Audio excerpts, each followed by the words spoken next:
This is Smart Investing with Mike Wren. Securities and advisory service offered through KMS Financial Services. This is Smart Investing with Michael J. Wren. With Michael's producer, Chris Martin. You can email us your questions. Go to smartinvestingshow.com to see how. For I have the pride, the privilege, nay, the pleasure of introducing to you the one, the only. This is Smart Investing with Mike Wren. Well, hello, everybody. You are listening again to the Smart Investing Show, where we try to take the topic of investing. Number one, we try to make it easier to understand. Number two, we try to get you good and relevant information on each and every show. And thirdly, we try to be entertaining. And with the entertaining portion usually comes Mr. Chris Martin, who is usually on the other side of the table, and he is again today. Okay. There's your intro. I was starting to wonder where I was. So, yeah, we are back again. It's been, I think we had, 1 week off, 2 weeks off? I can't remember. A couple of weeks, yeah. But we did a couple shows. Some folks were late, telling us in a manner that I could understand, I guess, that one of the shows was ready and one wasn't and all of that. So even though we've been gone 2 weeks, maybe it doesn't seem like that to the podcast searchers. I don't know. Yeah. All I know is to those people, I'm trying to build an audience, so if you could listen to these a little faster and let me know, that would be awesome. Awesome. So for me, it's been kind of a different week. I've been out of the office most of the week dealing with a child in the hospital. Everything is okay. But a week dealing with emotions and so on, it takes a toll on you. So I'm truly ready for it to be Friday. Usually when it's Monday, I'm ready for it to be Friday. Depends on how many people call. But truly this Friday, I'm kind of ready for the Friday. I'm kind of, just feel like I've been digging ditches kind of all week. You've worked hard for it? Yeah, emotionally I've worked hard for it. Physically, I've done virtually nothing at all. So, so anyway, I can tell you that you listening to the podcast, more than likely that you're a client. The audience is slowly expanding from the client base, but for some reason, if you're listening to the podcast, more than likely you know me and have been listening to me before. How long and how many of the shows and how many of the shows were actually listenable, that's up for debate. But, so anyway. And to help you guys out, Mike told me today that he's given me the okay to put these shows on YouTube. So, well, just the audio. Yeah, there won't be any video, of course. So if you Which like is the way that you guys want it. Let me tell you. Trust me on that one. Bodies for radio.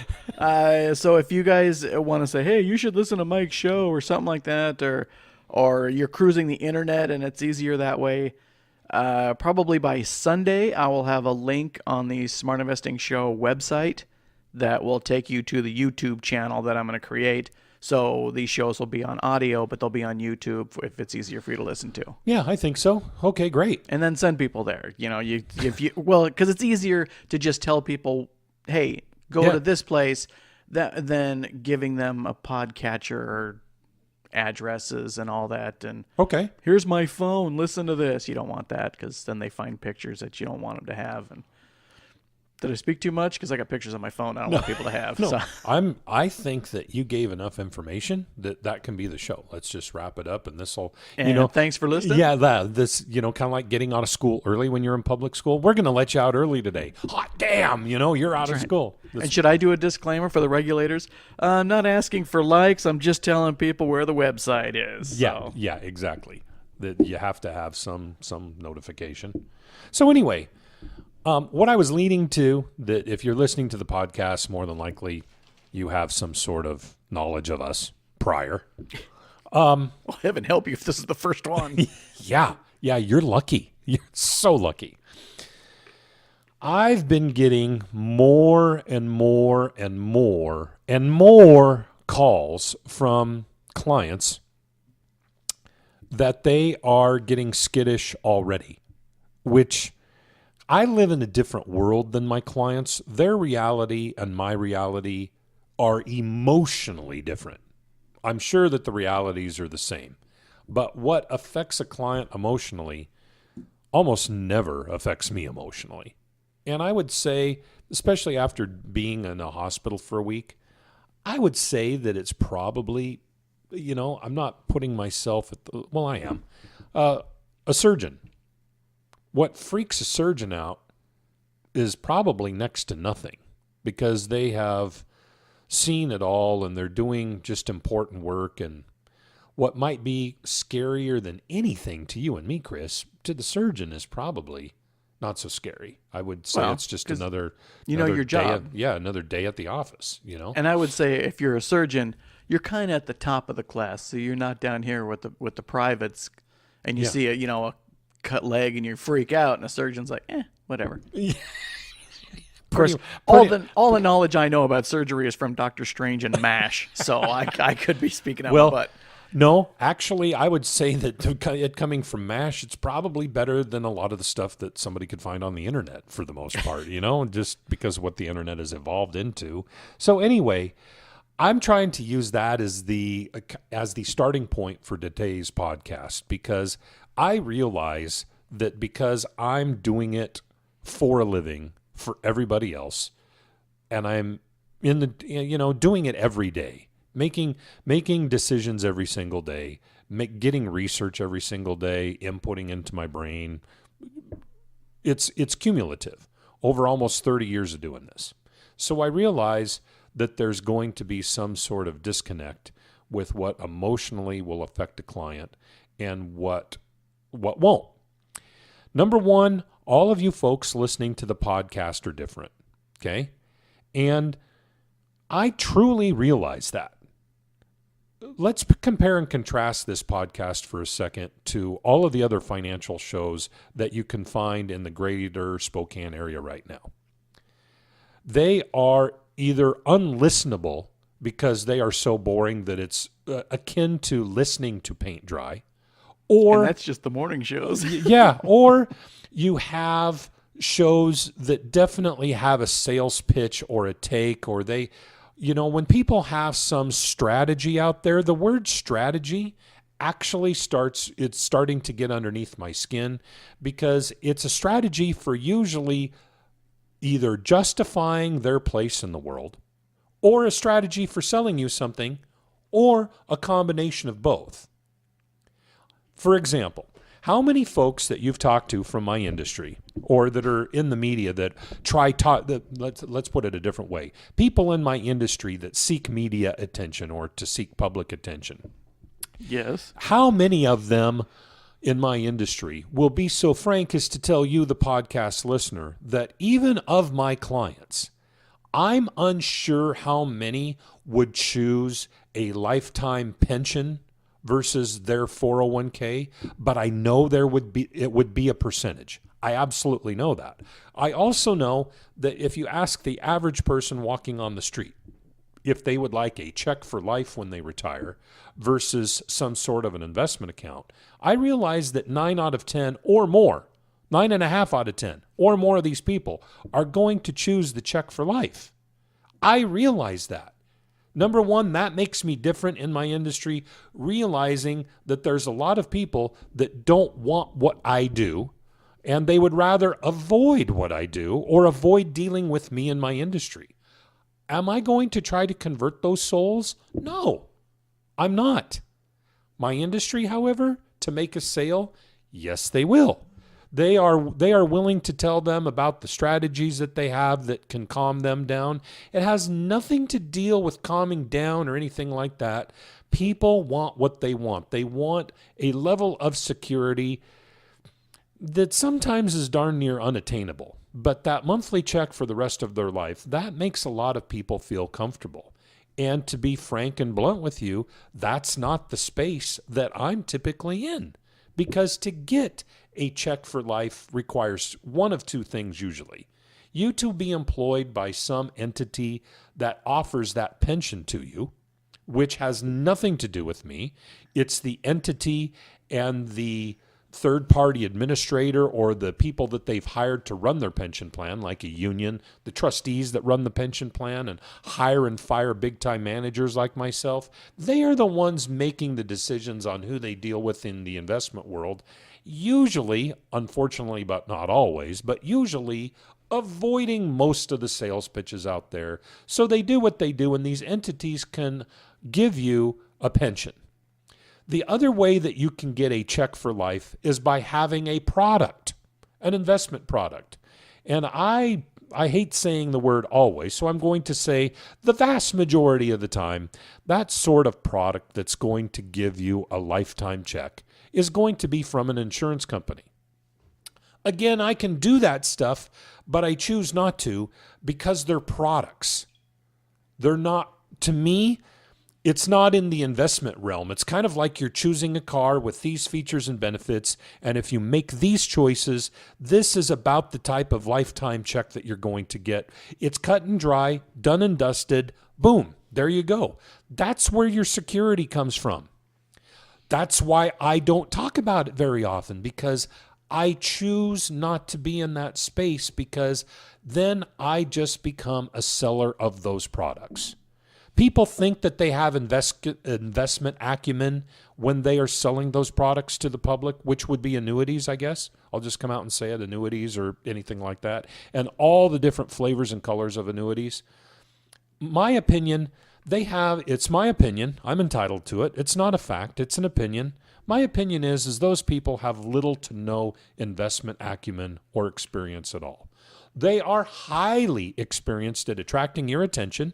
They're highly experienced at trying to belay your fears. They're highly experienced about portraying products to you and giving you choices with products. But none of that talks about picking a good quote-unquote investment. And part of this also stems from the fact that my industry has let the journalist industry set the terms and rules of engagement for the battle that's always done, with the media saying one thing and an investment person like me saying another, or an investment person like Warren Buffett talking completely different than what the media does. Do you see my point when you're listening to this podcast? Is that everything that I hear that's portrayed to you, except for Bob Brinker's show, I'll bring him up and give him a plug, because he beats up on my industry incessantly, which it deserves. He will talk about avoiding individual companies for the most part. I don't agree with him, but the reason he does that is that's not what he's comfortable with. His whole shtick is that he's got these model portfolios of funds that have little to, they don't have no expense ratio, but extraordinarily low expenses. And he charges people a fee to listen to his show if you don't catch it on the radio, and he charges people a fee for his newsletter, and that's what he does. And so if he sucks, nobody's going to listen to the show, and he's not going to be able to sell the newsletter. So he doesn't suck. That's my point. But in all of this melee, when you have people talking about the check for life, and you've got the media talking about the Dow going up and down, and by the way, I didn't tend to the boring shows out there. The boring shows that give you the whatever company's trading at whatever price today, that it went up so many bucks, and then they give you a reason that the stock market was up or down today. Okay, we're talking an 8-hour period, or Wall Street doesn't even open for 8 hours. I think it's open for six or 7. But anyway, they give you a time frame that, this is what it's selling for today. Okay, what's today mean? Nothing. Okay, nothing.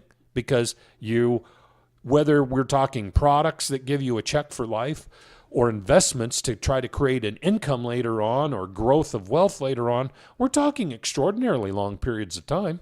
So an 8-hour period to me is meaningless. So I don't talk about it. Now everybody else, it's culturally acceptable because it just is. So they choose to go down the culturally acceptable path, or the path that the journalist industry has laid out before them, or the path that is laid out before them if they wish to sell shit to people. That's not me. I think you probably know that already. Why am I going down that path? Here's why. Is that if you are a client or you're an investor and you start feeling skittish that you don't like the fact that your investments are going up and down, let's be frank. You love them going up. You don't want them to go down. Okay? It cuts both ways. I've never had anybody call me up and say that they are getting a little bit leery because things have gone up. In fact, I don't think I've ever got a call like that. But I think it's the frequency of going up and down. I don't know. I mean, it could go up once, and you're like, yeah, it goes down once. And I think it's just the fact that they are reminded that it can go down and that the party is over. And, life isn't just, sugar plums and cotton candy. Winter is going to come. There is going to be icy roads. What's your quote? If it was easy, it wouldn't be called investing. It'd be called waddling down to the bank. Yeah, with your check. That's why it's called fishing and not catching. But when you do it for long periods of time, it's more than likely that you're going to win most of the time, that you're going to have consistent returns. We're talking 5 years minimum, okay? 5 years minimum. When that's my minimum time frame that I'm looking at, or maybe the smallest time frame would be 3, okay? When I'm talking 3 years, it's really hard for me to match the emotional distress of a person that's worried about today. When I'm thinking 3 years and somebody's worried about the day or the week, I really have to be on my game to make a mental jump to sound like I care, which I do, and to sound like I'm not irritated when I'm just trying to get my brain around why is somebody freaking out so much that it snowed today in the wintertime. We live in a certain part of a latitude and longitude that we get snow, hail, sunshine, rain. We get all 4 seasons. In a day. Well, yeah, you could. We do. But it's almost like somebody comes to me in a fever pitch with wild eyes. Oh, my God, it snowed today. I'm just about ready to retire. I've got to do something to get, to avoid the snow. Well, the snow has been happening your whole life. Why are you freaking out so bad right now? Well, I don't really know, because why are you freaking out so bad right now? That question, I think every single person has a different answer for that. So what I'm here to tell you on the podcast is, if you're listening and you are remembering that you don't like the market going down, try to do a real definitive internal discussion with yourself and at least figure out specifically what's happening inside your emotions to cause you to feel this way. Is it your age? Is it something happening in the family?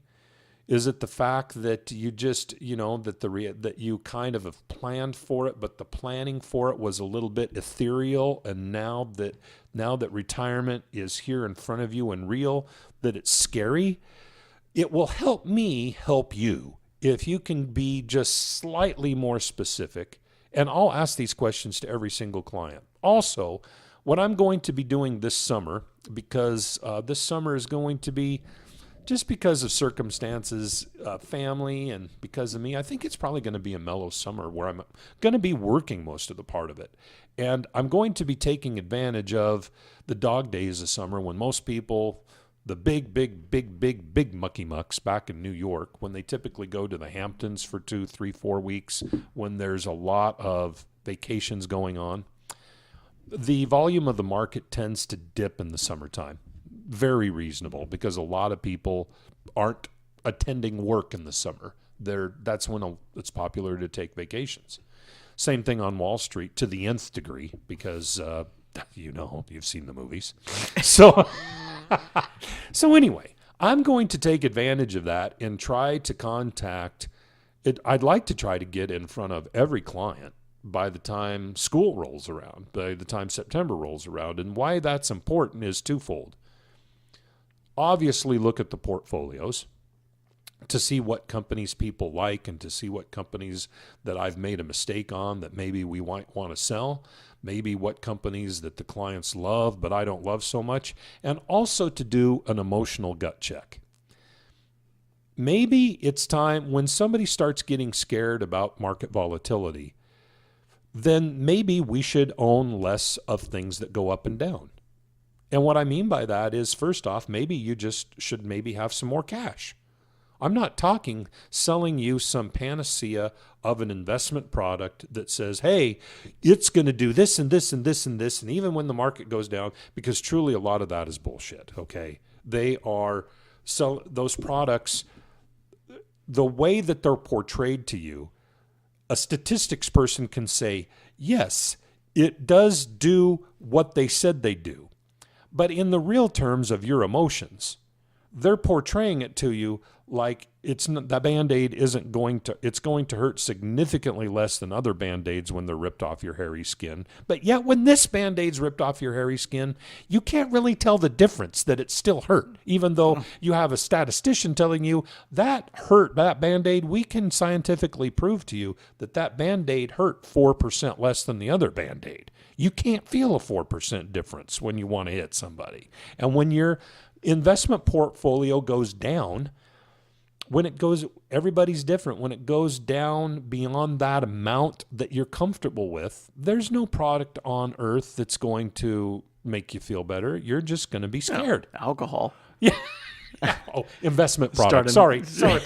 I forgot that Chris is here. We have to be so specific in our right. You were in losing our language. I didn't understand what you were saying. Chris, I talked for so long. Do you want to add anything, or critique me? My analogy for the surgeon thing, if you want to go back to that, was I was thinking we can. It might have actually made more sense now. Well, I was thinking like, okay, when people call you with hey, what about this and this and this, it would be kind of like, let's say a news channel comes on and says, hey, there's been a significant change in the way you can operate on the brain.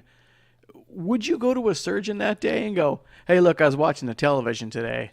I mean, the surgeon's going to know before the television. So, or it's because he lives in that different world. Or it's fake, or it's meaningless. In my analogy would be, it doesn't mean anything. Journalists have whipped it up, and I think it's called clickbait nowadays, isn't it? Yeah. Where it's something that's so outlandish that you go, oh my God, and you click on it. Oh, of course it's not that. It's the television equivalent of something in your house is going to kill you, and we'll show you what it is. It's 7 tonight at the news. Yeah. And then you're worried about it touching anything in your house. Or you're just god-awful curious.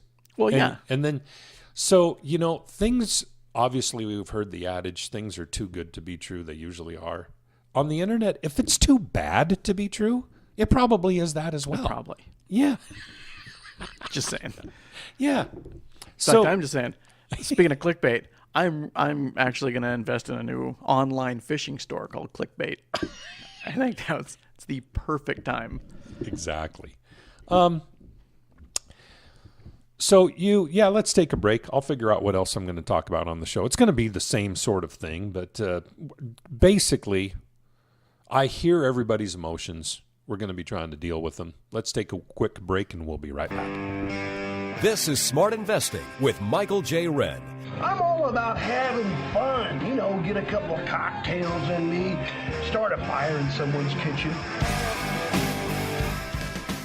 Any opinions expressed herein are given in good faith and are subject to change without notice and are correct only on the stated date of issue. Past performance is not always indicative of future results. This material is not intended as an offer or solicitation for the purchase or sale of any security or other financial instrument. Security, financial instruments, or strategies mentioned may not be suitable for all investors. Prices, values, or income from any investment mentioned in this report may fall against the interest of the investor, and the investor may get back less than the amount invested. This material does not take into account your particular investment objectives, financial situation, or needs, and is not intended as a recommendation of particular securities, financial instruments, or strategies to you. Before acting on any recommendation on this material, you should consider whether it is suitable for your particular circumstances, and if necessary, seek professional advice.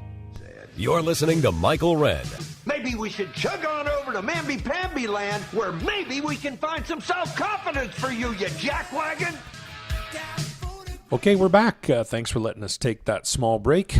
And this show, we're obviously dealing with the emotions, your emotions, you the listener, you the investor. The population is aging at an ever rapid rate. So I realize that I'm going to be dealing with these emotions of folks getting closer to however they deem retirement in their own mind, and that's probably going to scare a lot of them in their own mind. And I've got to work with them closely to figure out what it is that's scaring them and how that I might be able to assuage your fears. So here's the thing. Here's my first question. If you are scared, I even hate using the same sentences that all the journalists use in my industry. It's like freaking needles on a But there's no other way to phrase it. Yeah, but nails on a chalkboard. So as people get closer to retirement, they start to feel sorry for themselves, or they start to fear things. You go to other cultures in the world, the oldest people in the population are usually the ones kicking back, enjoying the family, having grandkids, making sure that there's good food out there, a good bottle of wine. Think of Europe, think of France, Italy. You know, maybe it's because they have free health care, if you want to be negative about it. I don't know. But you typically have the older people in the family. Guess what? They are not going to the home show trying to figure out how to get a 40-year guaranteed roof when they're 80 years old.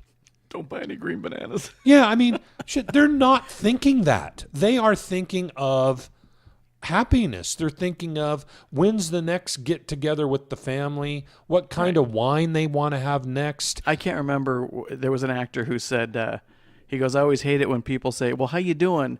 Are you doing how's your job going? And he said, they never asked me about my family or my health. Yeah. It was always, oh, did you get a new car? Or how's the and I mean, how's the I job get it. going? Our country was founded by the Puritans. Just that name, that doesn't sound like a very party-full lot. I mean, we're the Puritans. I can't imagine them kicking Ain't no back. party like a Puritan party. Puritan party don't stop. I can't imagine them smoking stuff and smoking a turkey with each other and kicking back and making their own hard cider with the Indians. I get a lot stricter picture. Pass the peace pipe. Yeah, exactly. So anyway, I get that, but that's my dichotomy. We're doing this podcast in my house. I'm looking out at this beautiful backyard. The sun's out. It's I'll be going to the office shortly after the podcast. It's beautiful out. And people are living in this, I don't know where they're living, but they're living in a place that causes a lot of fear and stress to them. And just as the population ages, when I've done a lot of traveling, let me tell you, the population here in this Western capitalist economy, people are bloody well uptight compared to some of these other ones, man. They're, kicking back, eating their food, figuring out when the next, that stuff, going to the farmer's market.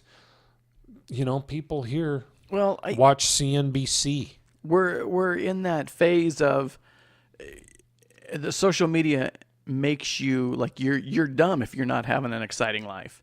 Like I just read about a girl who went into debt. But it's highlight reels. All of the stuff on the internet. But everybody thinks that's the way your life is all the time. Yeah, and I mean, it's not. You eat that stuff that Anthony Bourdain used to eat, you're going to have some diarrhea. That is the truth. Do they show you with the bathroom door shut and groaning behind the door? No, they do not. Even the Chef Ramsay stuff. A couple of times they showed him sick, but he's been sick more times. But it's all highlights. You understand? Yeah. I mean, and I'm totally guilty of doing the same. Hey, my life is great and highlights. No, I'm in a fight with my daughter right now. I mean, am I going to post that? No, I'm going to post us smiling. Yeah. Hey, it's wonderful. Look at me. Oh, I have 3 kids and they're great and nothing ever happens. I'm almost tempted sometimes to get one of those muscle puff-up shirts that's more realistic and just tell people, look at how much I've been doing. I've been working out. I've been doing whatever people do, like the yoga, and I'm doing I would have the most chic diet put on there. Just eating, just licking the eggs and not eating them. Look at something weird. Look at these biceps. I was at the gym the other day, and there was some guy taking a picture of himself in a mirror, and I thought about doing it just as a joke, and even as a joke, I couldn't bring myself to do it. You should have photobombed him. I kind of wanted to. Oh yeah, I would have said, drop my comb, and I would. Yeah. Just if I ever take a picture of me in the gym, it's going to be just me and an arm and a weight because I'm not showing you the rest. But then you're going to go, oh, look, he's at the gym. He's working out. He must look great. I'd just take a picture of the front door. This is where I am. So anyway, I don't know what's scaring you. So you got to tell me what's scaring you, and you have to be specific. And then luckily, if you're dealing with me, I care.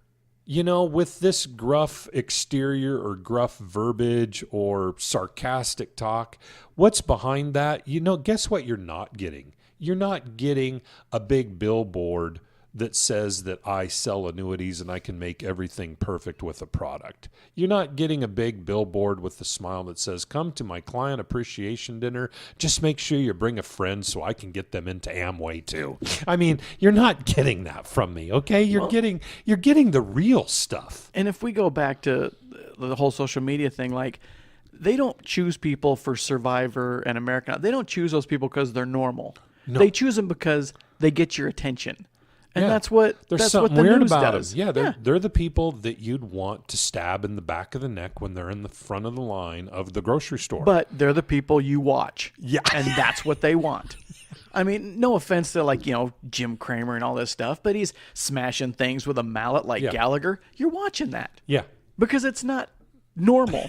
You've seen normal every day, so you need abnormal every now and then. Yeah, and you've been to the fair, so they have to go beyond the fair. Oh, way beyond the fair. I have to go way beyond the, I have a mic in my little ear, and I'm going to show you how this knife cuts through a can. Yeah. I will, one of my guilty pleasures, truly, I will go to the booths of the fair and walk slowly, and I'm amazed on how articulate those people that have the headsets that are selling the mops or the cookware, the ShamWow. Mm-hmm. I'm amazed on how their diction of their English languages, how clearly they speak, how fast they speak, how they vary their speech cadence, how they keep people's attention. They're chosen, though. They're like, well, I know. Karen speaks better than Lisa, so we're going to give her the mic. They're good for what they're supposed to do. I'm always amazed. It's like, wow, if I could talk like that and not be selling stuff, I would have like 10 more listeners. Well, no, I told you a while back, one of my first jobs selling vacuums, and there was a guy that was selling 50 a month. I couldn't sell a one. He was a good talker. He was charismatic, and I mean, these were $1,500 vacuums, the old rainbow ones. But he was charismatic. He could talk to anybody. We were sitting on a bus, and he struck up a conversation with a guy and almost sold him a vacuum. Just sit on a bus. So, I mean, there's people that can do it. I wish you folks could see the expression on Chris's face. He's got those wild eyes. Yeah. I was amazed because I don't want to talk to anybody on the bus. We're all on the bus. We should be shamed.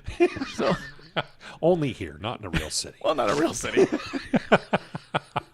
So anyway, yeah, I mean, at least with me, you're getting authentic empathy where I truly want to try to make you feel better. So if you are getting close to retirement, I hate that sentence, and that you are, whatever something's happening that you're worrying about your investments more, number one, remember their investments. Okay, remember that's a different way of thinking than anything else. If you're dealing with me, you typically own a lot of individual companies. So remember that each one of those individual companies, you're an owner of it. I just want you to remember that. I don't want you to, that's not meant to change your emotional makeup.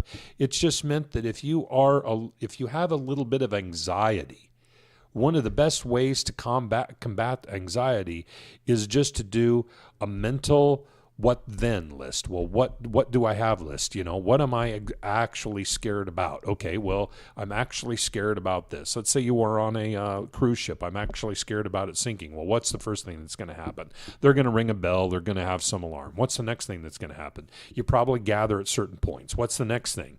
You're going to find, you've gathered at all the points now. If you're there with a family, you made sure that the least liked kid isn't there, Right. And why are you worried about it sinking? Well, I can't swim. Okay. Well, now we're understanding. It's not the boat sinking. It's that you could die. Yeah, nobody's going to make you swim, and then they're going to lock you into the, they're going to walk you into the lifeboats. And so just you going through that mental exercise is keeping your brain just busy enough that spinning of the anxiety feedback loop, it will slow it down. It can't help but slow it down because scientifically you can't think about two things simultaneously. So when you're scared about your money, I'm going to be talking to you, or even if you're not, and I'm having a review meeting with you, I'm going to ask how emotionally secure you are in what we're doing. And say, when the market does drop 10, 15%, when it actually will, your account's going to go down. And when your account goes down, are you okay with that? and I'm going to watch your nonverbal responses. I'm going to listen for what you say. What's your eye twitching? Yeah, and then I'm going to figure out how to try to make you comfortable or more comfortable, and we're going to talk about it. Now, I'm okay if you tell me that you've seen something if you tell me that you want a product that gets you a lifetime check, I'll help you. But it has to be that blatant.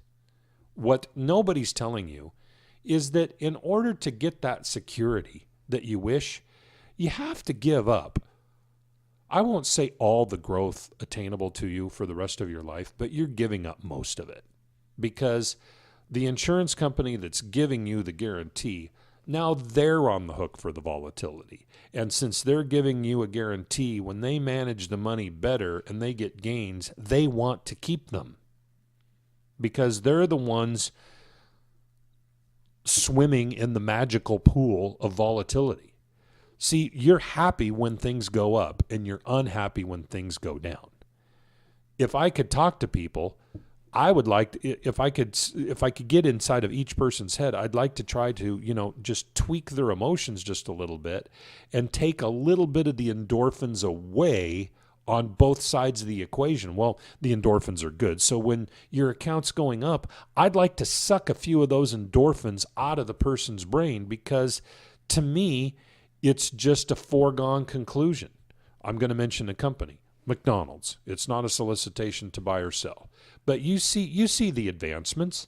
You see the McCafe brand. You see the dual drive-thrus. You see how they find a way to weave their way through the economy and helping people get the type of fast food they want.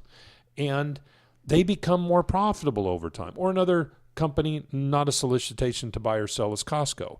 You can see how they thrive over the years. Do every single year they just hit it out of the park? Well, no. If they did that, they'd have to be building bigger stores and building more parking lots and stuff like that. So you can see in their own realm, they're becoming more profitable. How do you feel about Toys R Us? What do you mean? the high priced toys that couldn't keep up with the internet. Yeah, there you go.